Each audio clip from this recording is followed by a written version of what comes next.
bienvenidos a este cuarto episodio de Ad Maiorem Dei Gloriam. Los saluda una vez más su queridísimo Adrián Castañeda. Y yo, Gabriel Espinosa, sean todos bienvenidos. Y pues Adrián, esta vez tenemos otra vez invitado a este capítulo. Y no verás que invitadas ahora. Nada menos que el nuevo vicario de la parroquia San Pablo Apóstol, El padre Hugo Alonso. ¿Qué tal, padre? Muy bien, muchas gracias por la invitación. Aquí estamos para servirles en lo que ustedes consideren. Hay muchas cosas. Muchísimas. Poquito porque te iremos viendo. Pues caray, gracias por haberle dado clic. Ahorita donde lo estés escuchando, ya se lavan los trastes, lavando la ropa, terminando la comida, Levantando apenas para desayunando, iniciando el día, así seguro. Pues miren, el día de hoy pues tenemos un tema realmente muy interesante, porque va en cuestión de la misión de este mes, en cuál se trata las misiones. Y usted dirá, ¿cuáles son las misiones? ¿A qué misiones se refiere? A la misión imposible. ¿Será acaso las misiones de hacer más loable? Lo que decimos que no digamos y ya luego ya queremos decir. Hombre, ponme un poquito, por favor. ¿Qué más? No, ahorita nos estamos enfocando directamente a la misión de la iglesia como tal. Y el Papa Francisco habló de manera muy loable de cuál es la participación de la iglesia en esta misión. Edgar nos tendrá comentarios al respecto. Hombre, muchos comentarios diría yo. No, pues el Papa nos invita este mes, que ya está terminando, más o menos. Nos está invitando de nuevo este mes que vivamos la misión como comunidad dentro de la sociedad. Creo que pues, muchos espero que hayan leído Fratelli Tutti, que habla un poco sobre también este misionar de nosotros como miembros de la iglesia dentro de la sociedad. Es más bien lo que pide Pablo Francisco en este mes. Entonces va un poquito unido al mensaje del mes pasado, el cual labraba el hecho de ser cercano al prójimo y no menospreciarlo por el hecho de que, pues no era lo mismo. Pero usted se preguntará, ¿por qué esos dos muchachitos osaron venir con playeras deportivas? ¿Será acaso que no sé qué sé yo? No sé qué estoy pensando en casa ya. Pues es un poquito alusión de que ahorita estamos en tiempos de interparroquiales. Tanto Edgar y un servidor participamos en los interparroquiales representando la parroquia. Pues, y apenas vamos para entrenamientos después de esto. De hecho, al momento que se está grabando esta nota, ya van 3 partidos, de los cuales, bueno, no hemos ganado. Pero, pues las ganas ahí están. ¿No? El chiste es convivir un poquito. Esperemos que ya para cuando salga este video, ya hayamos ganado un partido por lo menos. Por error, por lo que sea. Vaya por el canal que nos ve, no sé qué sé yo. Pero sí, échenos porras. De hecho, están participando 2 equipos de fútbol en primera y en segunda. Uno es Esparrucos porque, pues, como usted comprenderá, treintañero, pues, amerita pues, cierta detección de clima, de que ya va a llover, porque ya me duele la rodilla, cosas por el estilo. Pues, o sea, ya uno que otro.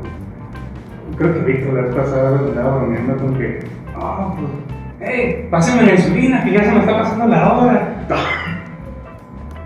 Nuestro queridísimo portero, saludos, Víctor. Esa clavada con nuestro queridísimo la gran barrera junto con el fondo que se la recuerda. Hombre, se lo recuerdo muy bien. Un equipo de voleibol, Saulos, creo que se llama Saulos. Aunque nos faltó todavía Billis de primera división. Ah, sí, claro. De hecho, ahí está nuestro queridísimo padre David Salas como portero estrella. Estrellado porque han perdido 2 y van ganando 1, así que, hombre, llevan mejor hacha que nosotros. No quiero admitirlo.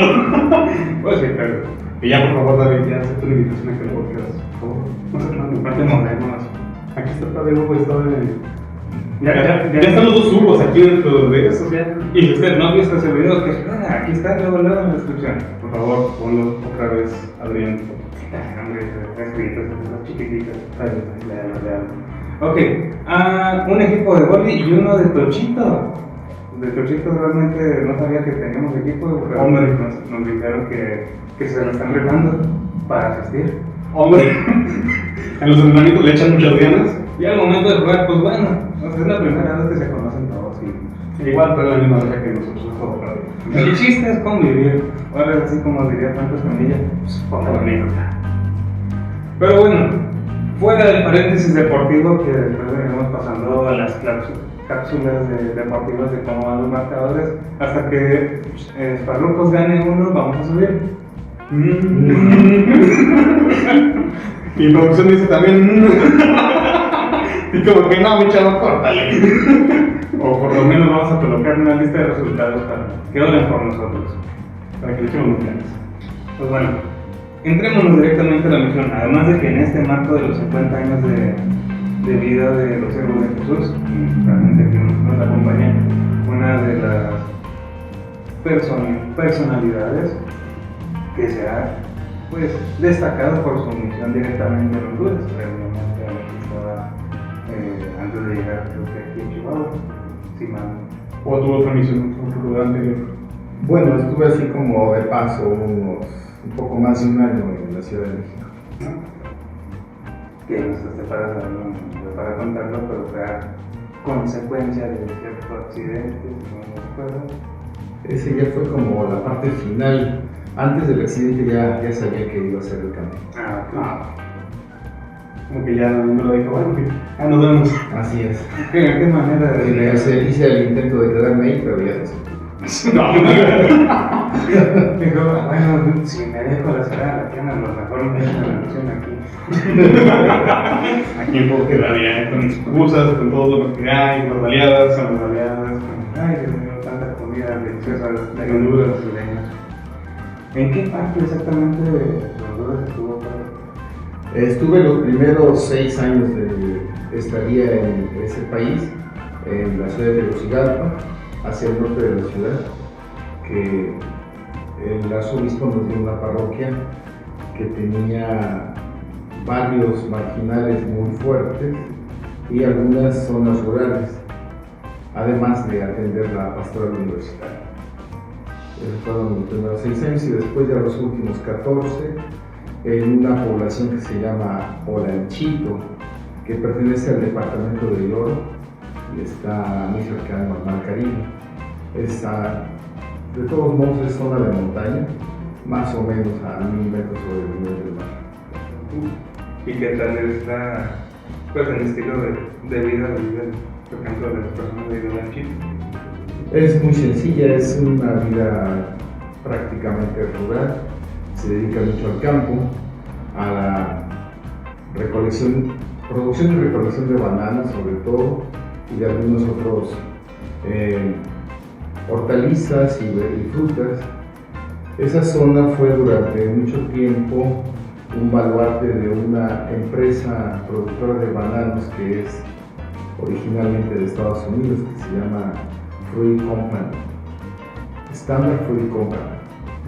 Esa empresa equivaldría en México, en nuestro sureste mexicano, a Pemex. O sea, es la empresa que le da trabajo a la mayor parte de la gente y que los que tienen ciertos ingresos, pues casi siempre provienen de esa empresa. El clima ahí pues es muy caliente todo el tiempo, un calor húmedo, bastantes mosquitos y la actividad de la gente pues es, como acabo de decir, de ese tipo, y también hay una gran cantidad de ganadería. Ok, entonces sí es como que un aspecto muy rural, digamos, aquí en la capital. Se comentaba que tenían que moverse a aldeas, ¿no? Se tenían que ir caminando, se duraban muchas horas de caminata. Sí. Llevaban su burrito, una cosa así. Sí, estábamos 4 sacerdotes y nos dividimos el territorio parroquial para que lo atendiéramos por sectores. Como yo era el párroco, me dejaron a mí la parte de la sede parroquial y 2 sectores rurales que tenían cierta cercanía con la sede parroquial. Los demás sí iban a lugares mucho más lejanos. Yo atendía solamente unas cuantas comunidades de montaña, pero sí, algunos de los hermanos sacerdotes tenían que desplazarse por lo menos 6 horas caminando de cuesta arriba para llegar a la primera aldea que visitaba en una semana visitaba como 6. ¿Y a cuánto del pueblo principal de Lanchito, cuánto queda la primera aldea más o menos? No está tan lejos, pero el tema es que hay que subir en ese calor y con esos mosquitos. 40 kilómetros en carretera y después serían unos 8 kilómetros hacia arriba. Y tú te quejas por 2 cuadros porque está haciendo mucho calor. O me llevas el carro a la tiendita, no manches. Oye, la vuelta, hombre. No, pues es que nos acordamos mucho, si usted recuerda al padre Arturo Raigosa, ahí nos aventaron un chismecito de que pues, lo mandaron muy hermoso y que ahorita nos explicará la palabra hermoso y hermosura, pero que al momento de ir a una de las aldeas, pues estaba pasando entre hierro y vivo y en eso que va agarrando un panal de abejas o de avispa, no sé qué fue. Y la picotada de su vida que le dieron y de parar al hospital. Pero como que confundieron ahí datos. Eso le pasó en México. Sí, en México. En la ciudad de Aguascalientes, de donde él es originario, donde vive su familia. Él venía de vacaciones de Honduras y su papá tenía una casa en las afueras de Aguascalientes, una casa en un ambiente rural más bien, que eran como casas de fin de semana, pero hacía mucho que no la visitaban, entonces el papá le pidió que fuera a darle una vuelta por si había alguna fuga de agua o de gas, o algún problema eléctrico o que se hubieran metido. Entonces él se fue a darle la supervisión de la casa y fue cuando se dio cuenta que había un panal de abejas ahí y creo que quiso quitarlo y después tuvieron todas las consecuencias. A lo picoteado ahí. Sí, hasta lo llevaron al hospital. No manches. Nos dieron mala información. Hombre, hombre. Pues mire, si uno armando un teléfono descompuesto chiquitito ahí en la casa, te arma toda una historia. Oiga, imagínense desde el otro lado. Sí, pero así se van haciendo las anécdotas interesantes, sí. Se quedan pequeñas florecillas por ahí. Exactamente. Pero la progresividad del hermoso, eso sí es de allá. Sí, porque la palabra hermoso en Honduras se utiliza curiosamente como en España, que es referente a una persona que está bastante llena de, no solamente de gracia, sino también de grasa. Entonces, los que están así bastante pasaditos del peso normal, pues se les dice hermoso. Sí, sí me pasó en España con otro hermano. Que te dijeron hermoso. Sí, no, así como que no sé si tomarlo como algo bonito o me empiezo a enojar de una vez. No sé. A mí me la contó, pero ¿quién fue? Rocker, me estaban platicando y en eso va llegando unos hermanos de él, creo que eran de los agustinos, y vamos a jugar fútbol ahí con ellos. Hasta crees que no van a andar dando pelea, si está hermoso. Y una novia que le digo, ¿a qué te estás refiriendo? Como que le estás echando flores al equipo contrario. No tiene nada que ver con eso, hermano Adrián. No, me refiero que está, pues, no sé cómo le digan en México, gordito. Rechoncho, decimos aquí también. Rechonchito. Un colín, ¿hace cuánto? Creo que sucedió o algo. Ay, Dios mío, pues, ¿qué otra cosita queremos comentarles? ¿Cuál es el número de aldeas que...? Vivimos alrededor de 100 aldeas de las comunidades. Algunas son pequeñas, muy pequeñas, de 40, 50 personas. Otras ya son más grandes, 200 personas. El tema es que están muy alejadas unas de otras y el acceso a ellas es difícil. Si estuvieran agrupadas sería un poco más fácil el acceso, o si fueran más grandes. Entonces algunas comunidades, ya que hablamos del padre Arturo, a él le tocaban unas comunidades que estaban muy lejos y muy separadas unas de otras. Y esas las visitaba, creo que nada más cada 6 meses, porque no había muchas posibilidades de subir la montaña para ir a visitar. Que también el hecho de tener que andar batallando con la conexión. Y estamos hablando de que sea un día tranquilito, sin lluvias, sin nada. Sí, el problema ahí es la lluvia. De hecho dicen que antes, cuando estaba el ambiente climático mundial más ordenado, había solamente 2 estaciones en Honduras: la estación de ferrocarril y la de lluvias.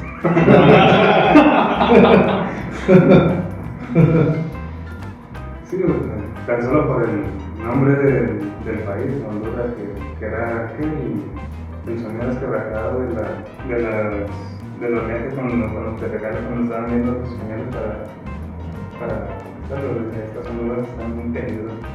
Bueno, es que originalmente el país se le mencionaba como las higueras, que era ese como espacio lleno, tupido de plantas y que era de difícil acceso. Lo de Honduras viene con el 4º viaje de Colón, allá en el 1502, cuando descubre lo que hoy es Honduras. Entonces, ahí se celebró la primera misa en tierra firme en América. ¿Fue en Puerto Cortés? ¿No? En Puerto Cortés, o Punta Caicinas se llama. Entonces, ahí desembarcaron los, pues yo digo que eran gente muy valiente, ¿no? Imagínense ustedes llegar a un lugar que ni siquiera saben qué les puede pasar. Yo creo que era bastante arriesgado. Bueno, entonces ahí celebraron la misa, recogieron algunas frutas, algunos animales y se regresaban ya hacia Europa. Entonces empezó un fuerte viento, impedía que las naves salieran hacia allá, lo que es mar abierto. Entonces estuvieron a punto de callar. Precisamente en ese bajar era donde decía Colón: de estas Honduras nos ha librado el Señor. Y entonces ahí se le quedó el nombre de Honduras. Nos comentaba usted de que, en el caso del padre Arturo, iba cada 6 meses a las aldeas. Ahí sí, imagino que ahí no había misa todos los domingos, sino que tenían que aplicar otro método, ¿no? No, ahí nosotros recibimos una parroquia que fue evangelizada por la Compañía de Jesús, los jesuitas. Estuvieron 50 años ahí, de 1948 a 1998. Y en ese tiempo llegaron misioneros jesuitas, principalmente de Estados Unidos y de España, y implementaron un método de trabajo muy interesante y crearon un ministerio laical que era celebrador de la palabra. Entonces, ese es un líder de la comunidad que no solamente atiende los aspectos de lo que llamaríamos la vida religiosa y devocional, sino que también es un líder social. Entonces es un poco el enlace con la autoridad civil, que necesita una campaña de vacunación, él va a la alcaldía para que la lleve. Que necesitan purificar el agua que beben, o que haya una escuela, que manden a un maestro, etc. Ese trabajo también lo hace el delegado de la palabra. Entonces ellos celebran la palabra de Dios cada domingo y en 3 semanas se reúnen para hacer una reflexión comunitaria del Evangelio. Es un trabajo muy interesante. Ellos también de alguna manera son catequistas, o por lo menos formadores de catequistas. O sea que ellos son los que van asegurando que se vaya transmitiendo la fe en su comunidad. Y precisamente por eso están obligados a tener un estilo de vida acorde a lo que anuncian. Entonces, un delegado, por ejemplo, que deja a su esposa y se vaya a vivir con otra, en ese preciso momento la comunidad ya no lo acepta como delegado. O aquel que estuvo dando mal ejemplo en una fiesta y se puso borracho, se le castiga y hasta que no dé muestras de cambio no se le reincorpora al ministerio. Es muy interesante. Entonces, gracias a ellos, nosotros estamos presentes en todas las comunidades, pero si no fuera por ellos, nuestro trabajo sería muy limitado. De verdad hay que darle gracias a Dios por la presencia de ellos. Nosotros les dábamos formación cada 2 meses, los convocábamos a una casa que hay ahí de capacitación cerquita de la sede parroquial y ahí pasábamos un fin de semana en formación y en actualización de los delegados. De unos años para acá también ya hay delegadas y claro, son las menos, pero las hay, especialmente en comunidades donde los hombres no están dando como muy buen ejemplo. Entonces siempre la presencia de una mujer honrada y que sea lideresa en la comunidad es muchísimo más fuerte que la de un hombre incoherente, ¿no? Sí.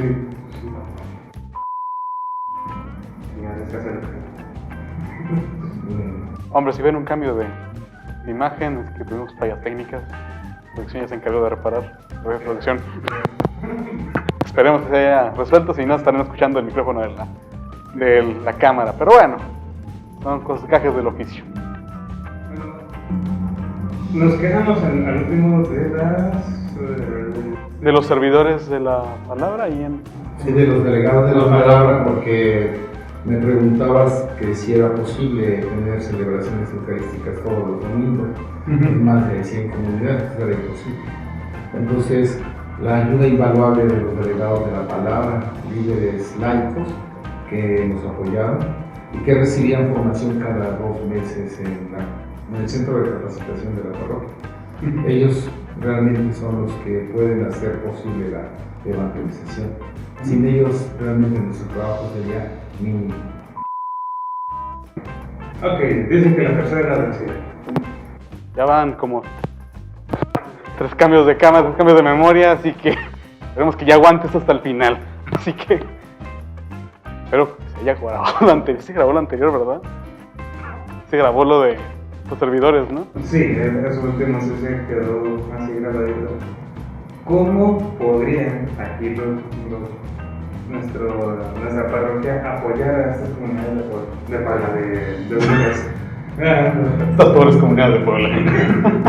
Definitivamente, pues con la oración creo que la fuerza para poder evangelizar radica en esa acción del Espíritu Santo en las personas que nos mueven, ¿no? Para ser testigos del Señor. Otra, pues hay muchas necesidades allá, de todo tipo, en el orden material, intelectual, cultural. Es tremendo cómo vas viendo que la pobreza es en todos los órdenes.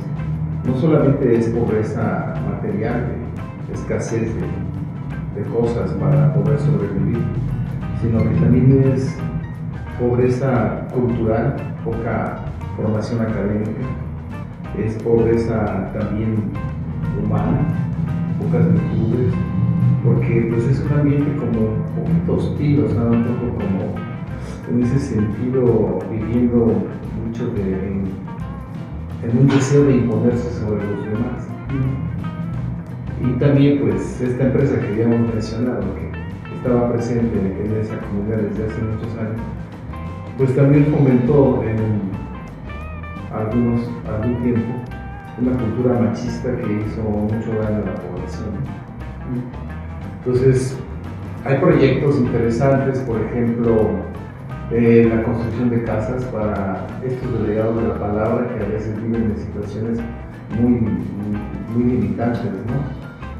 También proyectos a veces de purificación de agua, comunidades que están recibiendo un agua muy contaminada, entonces realmente es relativamente fácil poder llevarles agua limpia con unos sistemas que se están haciendo.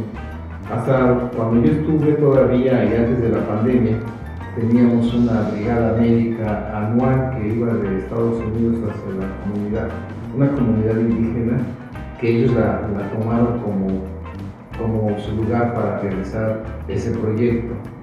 La idea era disminuir las enfermedades gastrointestinales en los niños.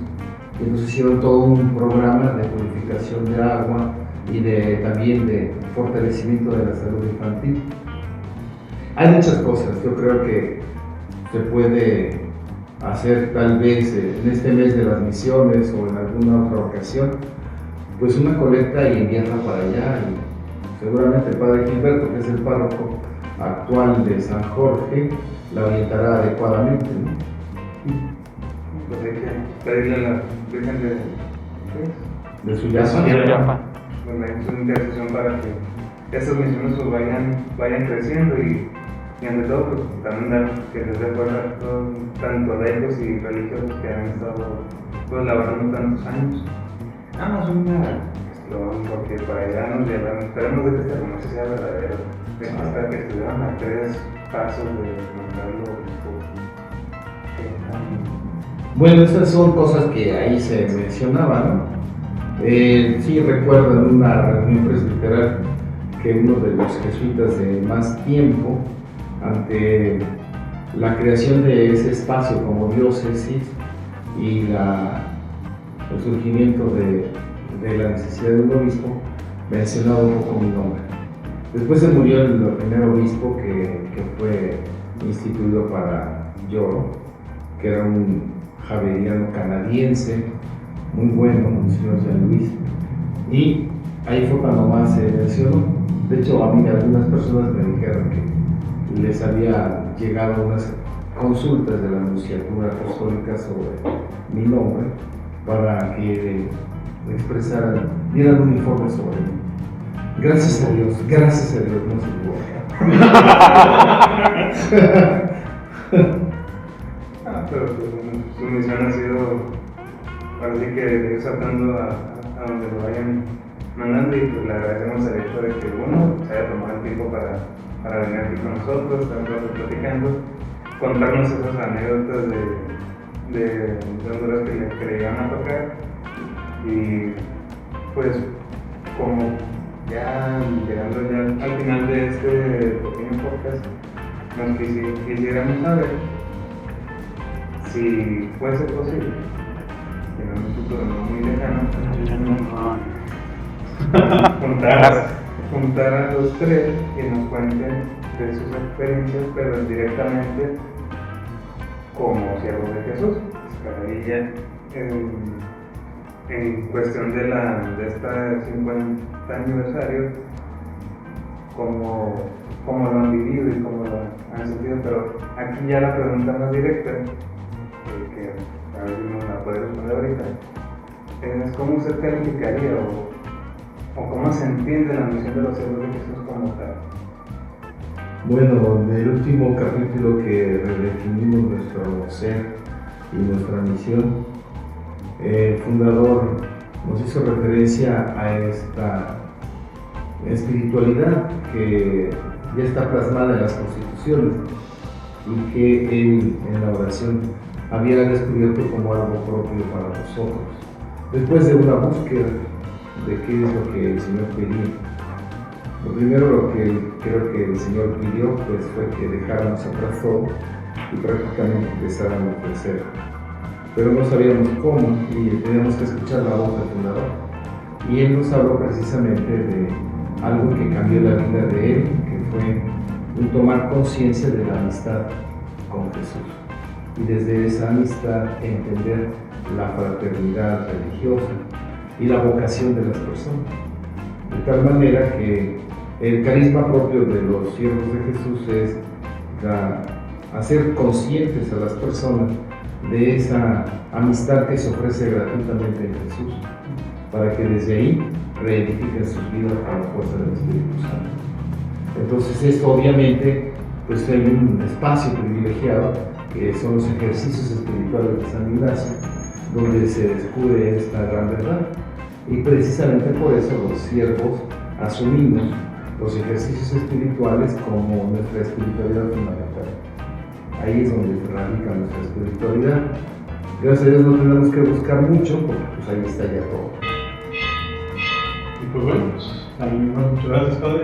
Vamos a tener próximamente también futuros videos y futuros podcasts de la mayor de Gloria. Esperemos de que esta experiencia de 2 veces cambio de cámara, 3 veces cambio de audio, no haya sido... Lástima que no hubo cambio de personajes, ¿verdad? No hubo ningún desmayado en el proceso, También, sí. Estamos en avance. Gracias a Dios, sí. Y pues bueno, gente que nos está viendo, ya nos vimos, ¿no? Ya damos final a esto. Bueno, no olviden suscribirse a nuestro canal y darle la campanita Tampoco olviden seguirnos en nuestras redes sociales, en Facebook y en Instagram, que está abajo en la descripción. Y no olviden ver los anteriores videos que hemos tenido, el anterior episodio de La Llorona y Gloria, donde tuvimos a Padre Camacho contándonos un poco la historia de nuestra parroquia. Así que recuerden, suscríbanse, compartan esto, recuerden like si te está gustando este tipo de contenidos y escribirnos en los comentarios de qué otras cosas te gustaría criticar o qué preguntas podrías tener referente al tema que tuvimos el día de hoy. O si dijeras, no, pues yo tengo ganas de dar un servicio en Honduras, a dónde nos podemos dirigir o que quiero servir aquí en la parroquia de San Pablo Apóstol, déjanos un buen comentario, datos o directamente en la página de Facebook de la parroquia de San Pablo Apóstol y mandarnos un respectivo mensaje. Y pues sigan viendo nuestros contenidos, no se pierdan, recuerden que tenemos Instagram, tenemos la página de Facebook que siempre están subiendo comentarios. Vean los que es viernes, que son totalmente en vivo y que siempre traen invitados especiales. Así que hasta la próxima y nos vemos. Cuídense. Hasta la próxima, nos vemos. Que los bendiga.